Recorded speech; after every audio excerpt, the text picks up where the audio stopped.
Perkenalkan, nama saya Alwinda Permata Hatijay dengan NIM 2021-04-034, Prodi Manajemen Pendidikan Kristen dengan mata kuliah Manajemen Kurikulum yang diampu oleh Ibu Ruslan Pardosi. Di sini saya akan memaparkan tentang kurikulum merdeka. Menuju perubahan pendidikan nasional, tema tersebut diangkat untuk memberikan pesan moral bahwa kurikulum merdeka dibuat sebagai pemulihan dari ketertinggalan pembelajaran atau recovery dari learning loss akibat pandemi paket 19. Penerapan kurikulum akan lebih fokus pada materi esensial dan membuat siswa lebih aktif dan diharapkan nanti dapat mendukung tumbuh kembang anak secara holistik agar menghasilkan profil yang pelajar Pancasila yang cerdas dan berkarakter. Kurikulum merupakan salah satu subsistem yang sangat vital dalam suatu sistem pendidikan.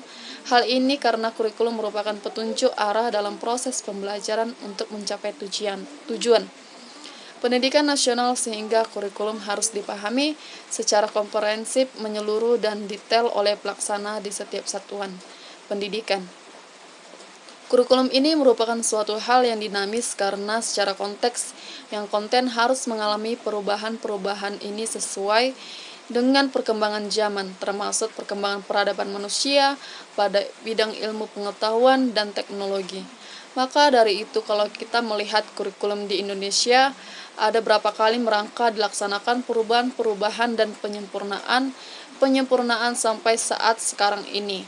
Urgensi penyempurnaan kurikulum merupakan suatu keniscayaan yang harus dilakukan agar praktisi pembelajaran dapat melaksanakan dan melakukan proses pembelajaran secara kontekstual dan up-to-date.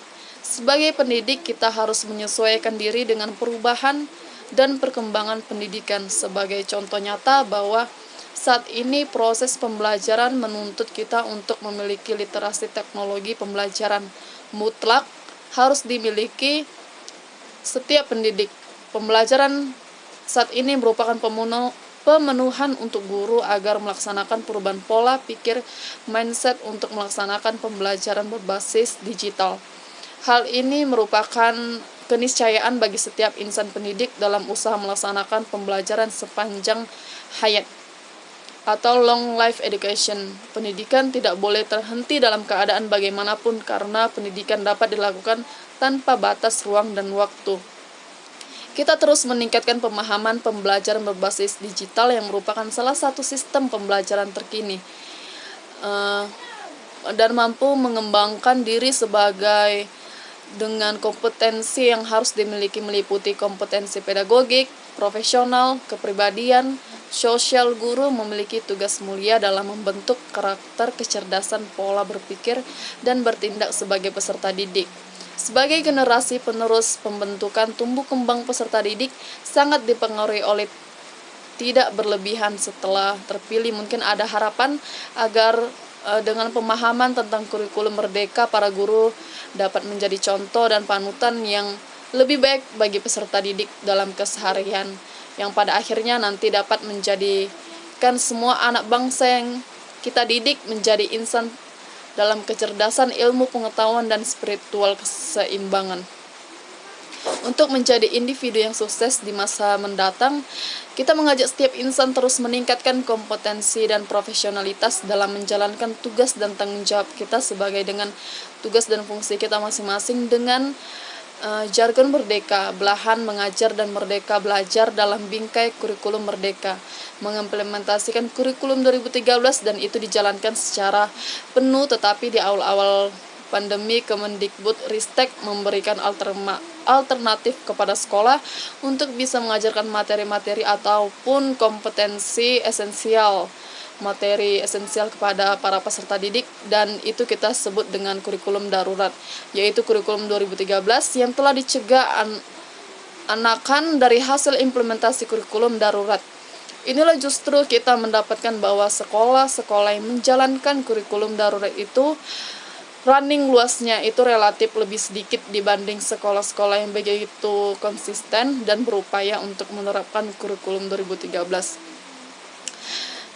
Guru hanya berkonsentrasi untuk menyampaikan isi kurikulum, sementara pembelajaran sulit dilakukan. Dukungan teknologi juga enggak nggak menyupport bagi semua anak, bahkan pada sekolah-sekolah teknologi lainnya, tetapi kemampuan gurunya juga tidak bisa menjalankan pembelajaran jauh dengan sangat baik. Nah, artinya bahwa ketika sekolah itu diberikan keleluasaan dan kemerdekaan untuk cara menyusun tujuan pembelajaran, memberikan fleksibilitas dalam menjalankan kurikulum, maka hasilnya lebih baik dibanding dengan kita mengharuskan sekolah-sekolah untuk menyampaikan kurikulum 2013 dengan cara penuh. Itulah yang kemudian mendorong dan menyemangati bahwa sejatinya sekolah-sekolah kita itu, guru-guru kita, anak-anak kita itu membutuhkan kemerdekaan dalam belajarnya.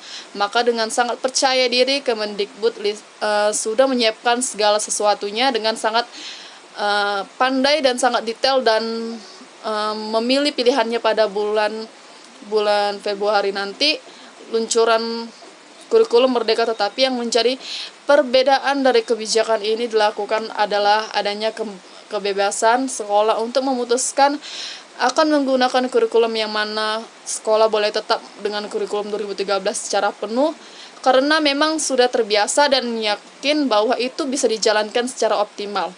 Atau sekolah memilih kurikulum darurat, sedangkan sekolah-sekolah yang ingin lebih merdeka, ingin lebih leluasa, maka punya alternatif untuk menjalankan kurikulum merdeka. Bahwa sekalian yang cermati, lalu bagaimana acara kita untuk mengimplementasikan kurikulum merdeka ini pun Mendikbud juga memberikan pilihan. Jadi kurikulum merdeka ini bisa dilakukan secara bertahap sesuai dengan kesiapan sekolah masing-masing.